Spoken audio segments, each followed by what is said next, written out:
আসসালামু আলাইকুম এভরিওয়ান। সকাল সকাল উঠে চলে এসেছি আপনাদের ভাই আর আমি কুষারের গুড় নেওয়ার জন্য।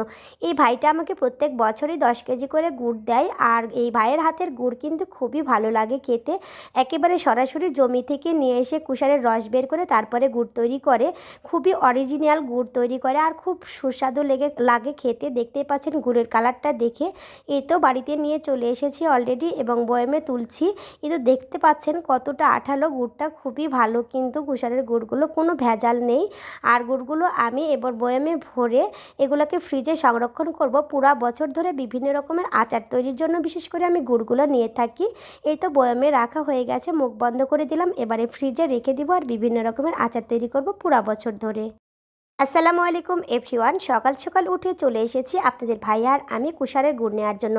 এই ভাইটা আমাকে প্রত্যেক বছরই 10 কেজি করে গুড় দেয়, আর এই ভাইয়ের হাতের গুড় কিন্তু খুবই ভালো লাগে খেতে।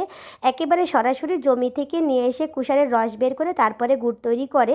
খুবই অরিজিনাল গুড় তৈরি করে আর খুব সুস্বাদু লাগে খেতে। দেখতেই পাচ্ছেন গুড়ের কালারটা দেখে। এই তো বাড়িতে নিয়ে চলে এসেছি অলরেডি এবং বয়ামে তুলছি। এই তো দেখতে পাচ্ছেন কতটা আঠালো গুড়টা, খুবই ভালো কিন্তু গুড়গুলো কোনো ভেজাল নেই। আর গুড়গুলো আমি এবার বয়ামে ভরে এগুলোকে ফ্রিজে সংরক্ষণ করব পুরা বছর ধরে। বিভিন্ন রকমের আচার তৈরির জন্য বিশেষ করে আমি গুড়গুলো নিয়ে থাকি।